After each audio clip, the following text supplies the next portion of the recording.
杨紫的旧装造型孤零零，同样是毫无防备的东西。她自己的情况是不合理的改变。杨紫通过综艺节目有效地走出了圈子，比如香蜜沉沉烬如霜，不仅适合90后流量明星的位置，还彻底稳住了圈子。服装市场可以说，杨紫吃古装剧还有点好处，跟流行的还是挺不错的。不管怎样，看杨紫的老穿搭风格，就看出她不是那种不断进化的类型，明显是单调乏味的。杨紫古装单曲呈现。杨紫古装单品是什么原因？从《白蛇传》到《青云志》，再到前段时间广为人知的香蜜沉沉烬如冰，沉香如片，杨紫在这些节目中的造型完全不同。太糟糕了，感觉实际上非常相似。特展示，他们戴着厚重的包裹式假发，长度到了腹部位置。头上的毛边同样是中度直发，基本是一根，而且大部分是白色的，显然更加丰富和纯粹。刘海大部分在一侧分开，要么向左，要么向右。在录雪琪的那一刻，大脑门被直接揭开。看来这些套路已经成为了杨紫旧装展的常态，这么多年都没有大的飞跃。要说居于静一的化妆品是半穿旧装，那么杨紫的穿搭也可以说是半穿旧装。除了不同的人名和各种合奏之外，其他大部分都是相似的。尊重杨紫的老装号召力，以比较的造型赢得了人群的整体认可。可见杨紫的演技太棒了，让人看不惯。她是一位宣传自己演技的艺人。杨紫就医换不合理，自身情况不容小觑。倒不是杨紫不愿意改变，不管是不是就医，她现在的风格也是有把握的。记得因为杨紫的前卫设计风格过于基础，所以她一般都穿一字肩短裙，裙子以厚重的拖地裙为主，显得很有品味。于是粉丝们纷纷追随杨紫的美容师，记录了各种各样的失望，并以图文并茂的方式进行传播。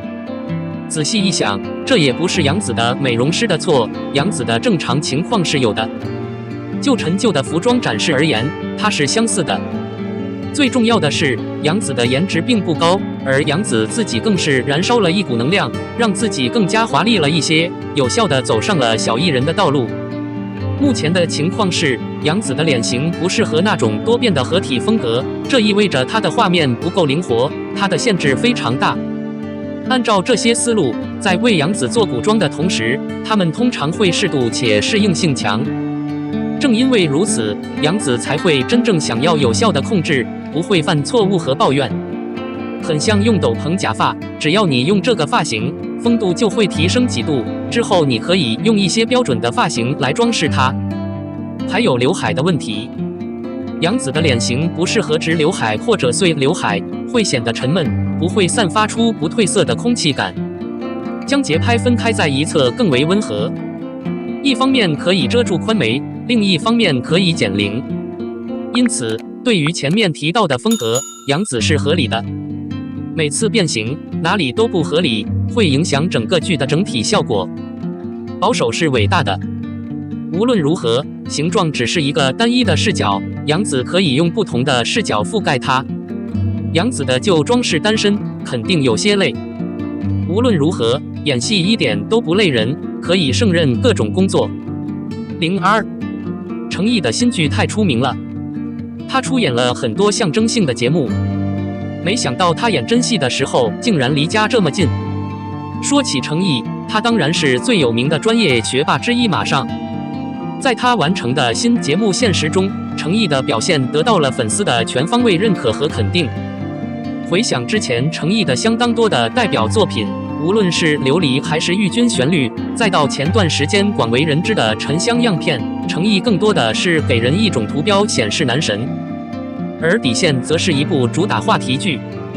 虽然开播前有几个声音质疑程毅的参演，但看了剧集，我只需要提一下，程毅其实是这部新剧的粉丝，之前演过这样的偶像剧。我没有指望他在实际的戏剧中如此情绪化和不可思议。首先，程毅在这部剧中的整体表现，无论是颜值还是气质，都非常吸引人。基本上，他出演的都是自然妆，不过还是好看，年轻好看。尤其是程毅，除了这种俊美之外，还有这种不那么明显和强烈的正直。他的面部功能是立体的和棱角分明的，他的眼睛光滑而清晰，而且他的神情非常正直，尤其是在法庭上穿着长袍时。当时在庄严肃穆的气氛中，程毅从举止到语气都透着一股正直的肃穆和英俊。其次，程毅在这部剧中的整体表现同样非常出彩，令人印象深刻。只是和他自己的长相一样，程毅在男人或女人的位置上，也把周以安的最重要的部分做到了。其中一个特点是对法律公平的敬畏和耐心，以及一颗完全类型和真诚的心。特别是在当天停止的钟圆圆未婚夫和秦陵案中，周以安的整体表现可以说是非常积极的。另一方面，程毅也做了周以安的非常有活力和脚踏实地的布置。电视级的摆放是基层法庭案卷化的呈现，而基层法庭工作人员周以安可能非常的烟火，其中包括他没有按常规赌博纸牌，甚至证实了一丝严肃点。特别是叶薪刚到的时候，周以安和其中一方有封建迷信式的公报，后来在几次不同的情况下，周以安的搞笑方式得到证实，程毅的解释更加舒服和满意气氛。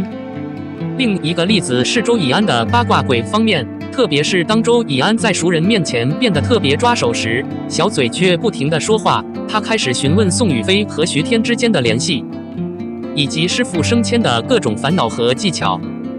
就连程毅自己也给周以安的嘴巴开了牌。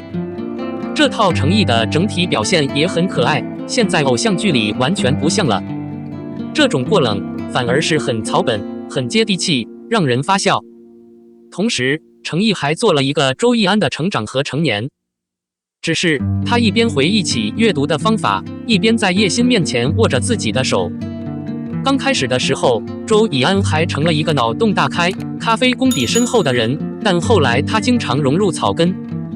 另一方面，通过不经常想办法解决问题的方法，我实质加强了我的理念和使命。这种成长与成年的蜕变，程毅的整体表现同样十分感人。另外，虽然程毅和蔡文静在剧中确实有过恋情，但他们可能是一对靠谱的 CP， 但从始至终，两人都没有刻意营造甜蜜浪漫的偶像剧氛围。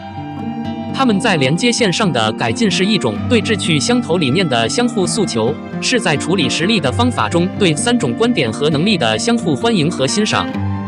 可以说，这是一种完全自然且真正鼓舞人心的情绪改善。主要戏剧中的整体表现是锦上添花。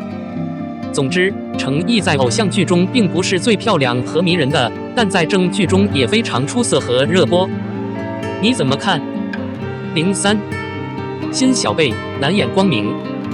在娱乐圈里，除了巅峰明星之外，最出名的演员就是成长中的演员。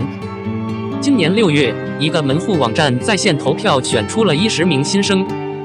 10月，豆瓣集团更新了5个顶级筹备顶级流的模型，很多都是初出茅庐的人，但手上的货源是一流的，影视的存量也很丰富。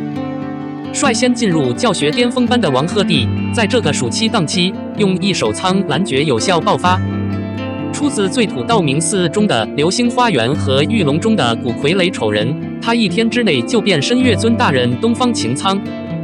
王鹤棣主演的全新剧《飞行地图》现代预告片正式发布，前段时间感觉还不错。像王鹤棣这样能从胶中有效进入巅峰潮流行列的演员，有天时、地利、人和。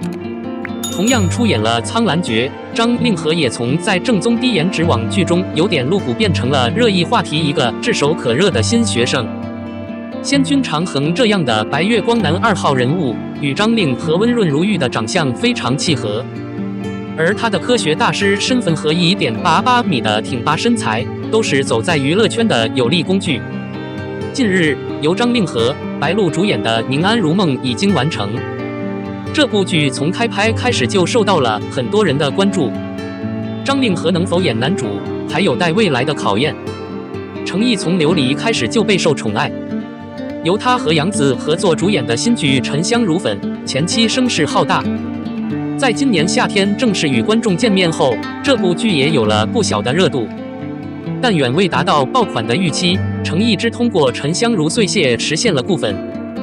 在电视剧《底线》中，程毅跳出古装美男的舒适区，在这部现代法律组剧中饰演草根法援周以安一角。在剧中，他身穿制服，头戴简单的瓜皮头。不过，程毅的原著台词也有不足之处，他说话微弱，嘴巴似乎没有张开，让人不自在。《底线》是一部好剧，但在一系列优秀演员中，程毅并没有脱颖而出。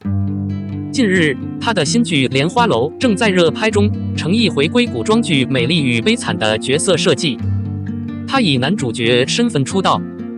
新人演员王安宇不是影视专业的，毕业于中国传媒大学广播与主持专业。2018年，王安宇参加选秀节目《明日之子2》，节目结束后，他被经纪公司签下。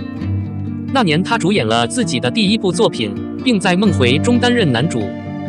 短短3年时间，王安宇先后出演了《闪光少女20不惑》《我的时代》《你的时代》《随风飘扬》《欢乐颂3》等作品。目前正在播出的作品《新剧光明之路》，王安宇是一个帅气、阳光、运动的小伙子，参演了多部体育和竞技影视剧。有人开玩笑说，王安宇想做娱乐圈的运动员。王安宇的影视资源一直都很强，和杨颖也有搭档。民国侦探剧《暗影坠落》以及与童谣和周奕伟合作的科幻剧《闪电球》已经开拍。